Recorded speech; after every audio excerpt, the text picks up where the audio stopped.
so that if anyone could count the dust, then your offspring could be counted. Go walk through the length and the breadth of the land, for I am giving it to you. So Abraham moved his tents and went to live near the great trees of Mamre at Hebron, where he built an altar to the Lord. Okay. So number one, in verse 10 it says Lot looked up. This is very important, because there's going to be a comparison to what Abraham does. But he looked up and saw the whole plain of the Jordan was well watered, like the garden of the Lord. So basically he's looking at this area and he's comparing it to the Garden of Eden. Okay, the Garden of the Lord, like the land of Egypt. Oh boy, here we go. Egypt in the Jewish world is always considered a negative thing. In Hebrew, Egypt is Mitzrayim. The root word of Egypt is nero, tzar, meaning it's a reference to the mindedness of the people. So it's a narrow-minded place. Israel can never be Israel in Egypt because we're serving false gods. You're narrow-minded. It's not until we exit Egypt that we come into this covenant with God. Okay? So you cannot be Israel, you cannot be yourself, cannot be yourself in Egypt or a foreign land. So Egypt, bad. And then this was before the Lord destroyed Sodom and Gomorrah. And it says, so he chose for him the whole plain of the Jordan and set out towards it. The two men parted company. Abraham lived in the land of Canaan, while Lot lived amongst the cities of the plain and pitched his tents near Sodom. So let's just say this. He looked down at the city of Sodom and said, it's like the garden of the Lord. Okay, and then the next sentence is, and the men of Sodom were wicked and were sinning greatly against the Lord. Meaning he's got one perspective on life. Then, verse 14, the Lord said to Abraham after Lot had parted from him, that's the key, Lot has to part from him, lift up your eyes from where you are and look north, south, east, and west. Now this is a sentence, if you guys ever learn Hebrew, which you should, because remember this is going to be what we speak in heaven. I'm just kidding. But one thing you'll get used to hearing is, this is what it says in English, this is not what it says in Hebrew. So where it says, look north, south, east, and west, not the words in Hebrew. Okay. So this is what I want to talk about, specifically verse 14. I believe verse 14 is an insight that God gives Abraham into what the covenant that he's actually making with God will mean. Okay? And this is from the perspective of this rabbi. Wow. Guys, just really quick, everybody take a look up, because we're bumping or bouncing up and down. Just make sure these bags don't fall down, because some people carry rocks in their bags. Is what it sounded like anyway. I just don't want anyone to take a bag to the head. So this is all in contrast to what Lot had seen. Remember, he starts by looking up and he sees Sodom and Gomorrah and says it's like the garden of the Lord. Then once Lot parts from Abraham, now God can show him the reason he brought him here. And he says, he said to Abraham after Lot had parted from him, lift up your eyes from where you are. Okay, so what I'm going to do is I'm going to read it in Hebrew, and I'm going to give you the Benny 2019 word-for-word translation of this. So it says, and the Lord said to Abram after Lot had parted from with him, lift your eyes and see from the place which you are, which kind of makes no sense grammatically in Hebrew, look north, south, east, and west. But it doesn't say north, south, east, and west. So when he says lift your eyes, what God is trying to say is look from my perspective, because the next sentence is from where you are, so it doesn't make sense to lift your eyes from where you are to look. The grammar here is unbelievably wrong in Hebrew. So he's saying look from my perspective, because remember, Lot first looks up, but God is saying lift your eyes and see, is what he says. Okay, so there's a difference. Lift up your eyes and lift up your eyes and see. Lift up your eyes and see from the place, it says. Now, the Hebrew word is min hamakom.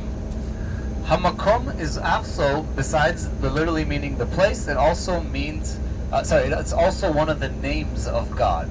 God has many names in Hebrew. The different aspects. We talked about El Shaddai, right? Well, here it says, Lift up your place from hamakom, meaning lift up your eyes and look from my perspective, God's perspective. Okay? From which you are, meaning you're here in heavenly places. Look from where I'm looking from my perspective, into what I'm going to show you. And then he says, Tzafona. Tzafona does mean north in modern Hebrew, but it also means the hidden. Look into the hidden. I'm just going to translate this word for word, and then we'll go back and tell you what I think it means. Look to the north, look into the hidden. Then it says, for south, it says Negba. Negba does not mean south. It's the name of a desert in the south, okay? But it's not really a desert, it's a wilderness, and I'll explain that in a little bit. For east, it says Kedma. Kedma does mean east, but biblically it also means before the very first beginning. And then for west, it says Yama. Yama means to the ocean, meaning the Mediterranean. Now, what God is saying is, look from where you are, look from my perspective, which is where you are, north. Look into the hidden. I can't remember if this was a personal conversation I had, or I think it was with everybody, about when Jacob has his name changed from Jacob to Israel. This is the calling of Israel as a nation. Did we do this with everyone, or just a couple people? No. Oh, okay, so we have to take a step back. I'll come back to Genesis in just a minute.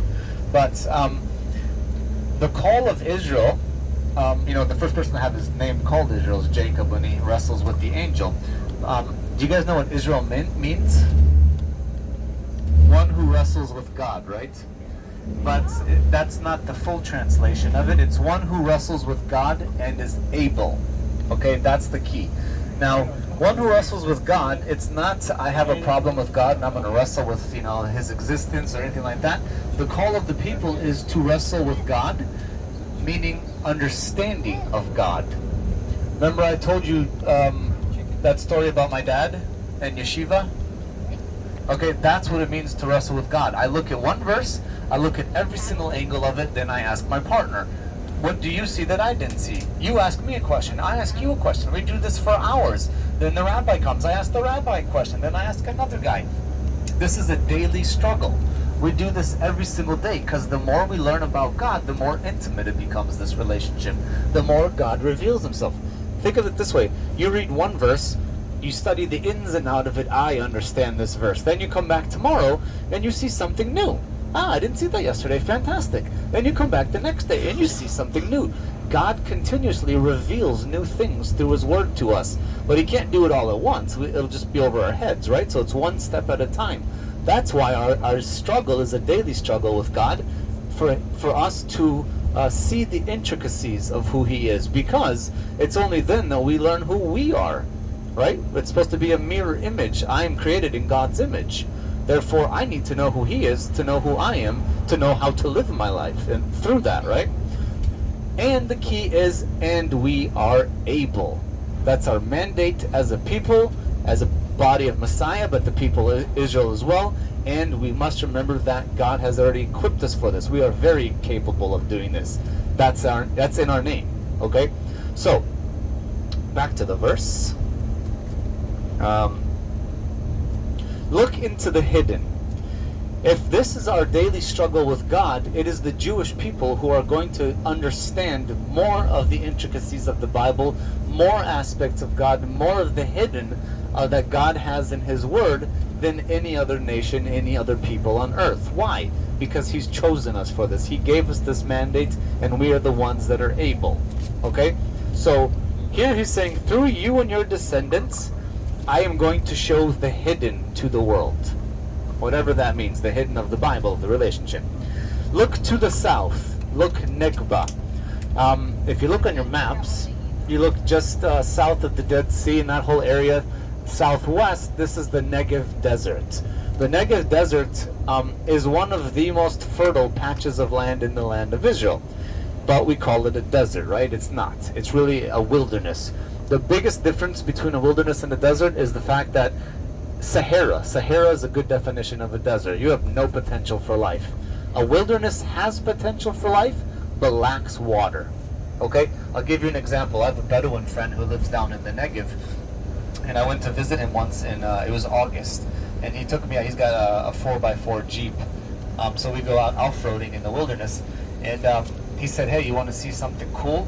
I said, sure. He stops the car, opens the door. I'm like, oh no, we have to go outside.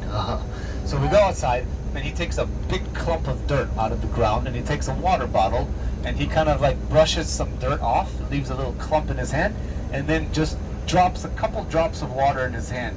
You guys know what are those called? Mexican jumping beans?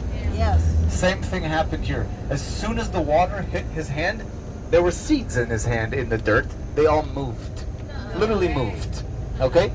Not much, but they moved. Now, what this means is the wilderness is filled with these seeds. Anytime during the rainy season, the water comes flooding through there, within 24 hours you'll have all these shoots popping up. That's the seeds in the ground. The seeds are everywhere. This place could be a forest. The only problem is we lack the water. Okay? So the wilderness is a place filled with potential, but has no water, therefore nothing can survive. Because nothing has been grown for thousands of years, because it's a wilderness, today with drip irrigation, some of our best produce comes from the Negev. In fact, Israel is known for its highest grade of organic fruits and vegetables in the world. Unfortunately, we don't get it in Israel because we sell about 90% of it to Japan because they pay top dollar for it. But you can go there and taste as much as you want at the farms, but you can't take it home with you. Anyway, well, one more fun fact. You guys know the Netherlands? You know they have like a monarchy. Now they have a king and a queen. Before she passed it on to her son, there was a queen. The queen used to give a Christmas Day speech. Every Christmas Day speech, she used to have the most beautiful tulip they could find in the Netherlands. Okay, because that's like the symbol of the Netherlands, right? Or something, I don't know. But she always had a tulip. The tulip always came from Israel. And it always came from the Negev. Wow. Because it was, it had 0 scent to it, but it was the most beautiful. So, you know, through all this manipulation of the plants, we can make it look beautiful, last longer, but we have to take the scent out of it. We're the ones that perfected that, by the way. You're very welcome. Just kidding. I prefer the scent. But anyway. So these are from Israel. Now, we no longer do this anymore. We don't grow tulips. We went with roses instead. But you could see how well the ground produce, or how good the ground actually is to produce the world's best tulips, the world's best cucumbers, tomatoes, and on and on and on. The land is filled with minerals because it's been unused for so many years. So, by saying the Negev, what God is actually trying to say is, through you and your descendants, and through this hidden, I am going to bring a land full of potential back to life. Meaning the world is full of potential, but it lacks water. Well, the Bible calls it jars of clay, right? Well, what are jars of clay carrying? Water. And if you read, I forgot it real quick. Psalm 1 starts with, hold on. Blessed is the man who does not walk in the counsel of the wicked, or stands in the way of sinners, or sit in the seat of mockers, but his delight is in the law of the Lord, and on his law he meditates day and night. He is like a tree planted by streams of water, which yield its fruits in season, and whose leaves does not wither. So that's the concept of who we are when we're in God's Word. We're these trees planted in streams of living water. Okay, back to Genesis. So the Negev is this perfect example of a place filled with potential, just lacking water. And today, through drip irrigation, we have some of the best produce in Israel coming from there. Then you have Kedma. Kedma means east, but it also means before the very first beginning. Well, to put it very simply, what existed before the very first beginning? God. That's it. Look to me. It's that simple. We were created to live in a relationship, me and God, you and God. That's the relationship He wants. Well, how do we achieve that relationship since we're no longer in the Garden of Eden? Right? God, we talked about this. He's continuously pursuing us. He's continuously coming and trying to bring us back to that relationship. So, through you and your descendants, I will reveal the hidden, a land filled with potential, bring you back to this relationship with me. And it says, for west is Yama, meaning the Mediterranean. I mentioned earlier that when we were in Caesarea Philippi, that people worship the unknown, right? You had that big mountain that it snows on. Well, that's mysterious. What is snow? Let's worship this mountain. Then you have Baal of the Hermon there. People worship the ocean as well, because the ocean is mysterious. It's one of the few things on earth that man cannot control, right? Storm comes out of nowhere, it could take a ship down with it, especially the Mediterranean. But also, if you look at any ocean, it looks nice and calm, there's nothing living on it, and then you dunk your head in the water after a few seconds of burning, you can see, and the sea is filled with creatures, right? There's fish, there's octopus, there's sharks, there's whatever. The list goes on and on and on. In the Jewish mindset, the sea represents the Gentile world. Number one, because that's the way to the Gentile world. Number two, because there are so many different types of Gentiles, just like the many different types of creatures in the sea. So the sea represents the Gentile world. So let's put this once again into this translation. He's saying, look from my perspective, which is where you are, and look into the hidden. Through you and your descendants, I will show the hidden. I will take you and your descendants and bring this desert, this wilderness, I will bring life back to it.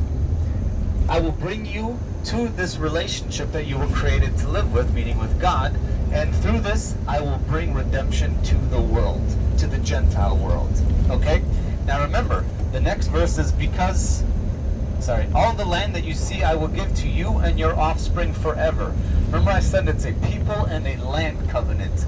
This is what will happen when God's people are living in the land of the covenant, meaning when the children of Israel live in the land of Israel, this is when redemption will come to the world. Well, where does Messiah come from? You guys remember? Anyone? Nazareth? What? Nazareth? No, general. What country are you in? Israel. Messiah comes from Israel. He comes from the 12 tribes. He lived in Nazareth, which is in Israel. The redemption comes from the people of the land when they're in the land. Okay? And through that, remember, before that, it was a relationship with Israel. But once Messiah comes, once Messiah dies for us, it's the covenant with everyone. God brings in the Gentile world through his finished works. It's always been God's plan to redeem the entire world. It's always about everyone. He created all of us in his image, but it's not until the finished works of Messiah, who comes from Israel, that everyone is in this covenant with God. Before that, it was Abraham and his children. After that, it's Abraham, his children, and everyone who accepts him as God. Okay? So that's what I believe that God is, and then finish the whole chapter. Then your offspring, like the dust of the earth, so that if anyone could count the dust, then your offspring could be counted. Go walk through the length and breadth of the land, for I am giving it to you. So Abraham moved his tents and went to live near the great trees of Mamre at Hebron, where he built an altar to the Lord. So after all this, I believe God shows him, reveals this to him, why it's important, why he brought him to the land. And the first thing he does is he goes and builds an altar to the Lord, and Lot goes down and lives among the wicked of the valley down below, Sodom and Gomorrah. So that's this contrast. As soon as he leaves from Lot's side, God reveals this to him, and you see the lines separating. Okay? And then later on he goes and rescues him. But anyway, now the reason why I pointed that out here is because we've entered that area that's much more open now, right? By the way, to the right, these are all palm trees. Beyond the palm trees is the city of Jericho. Jericho is known as the city of palms. Okay?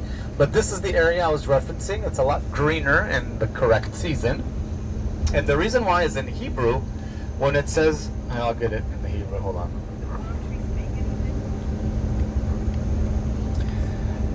When Lot is looking at it, in verse 10, it says the whole plain of Jordan was well watered. The word is not plain in Hebrew, it's kikar. Kikar, it's the modern word today for a roundabout. It's also a round loaf. Okay, so it's the circular symbol. We're used to, I like food, so I think of bread and things like that, which I can't eat anyway, but it's this circular place. So if you look on a map, this area till today is called Kikar HaYarden because of its open shape.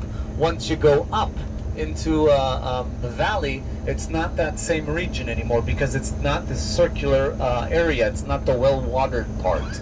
It becomes a valley over there. But this area specifically is the well-watered part. It's the green part, and it's much more open. On you'll see if you see a relief map of Israel, you'll see it's kind of a circular shape. So this is the area that I think they were looking down at, and what, the tornado?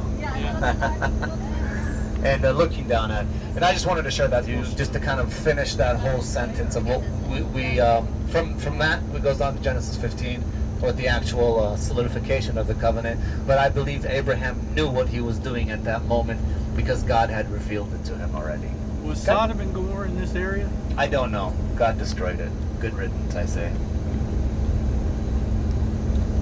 If you look to the left, I mean, so if you translate it the way I just did, it would have been somewhere here, but I have no idea. We have no remains. People have looked all over, can't find it. If you look straight to the left, I can't see. Oh, you see the towers over there on the other side of the Jordan River? That's a church. So just down below in there, you can kind of see some, every now and then, domes where that bus is coming from. This is a place called Qasr al-Yahud, the house of the Jews in Arabic. And this is the traditional place of where John the Baptist was active, where Jesus would have been baptized, where the children of Israel crossed over the Jordan. And that's the other baptismal site. So you cross through a military zone to get down to the political border, but like we said, it's not as nice as where we were this morning. And they don't have showers. They do have showers, but they're open. Oh joy. Yeah, so we don't go there.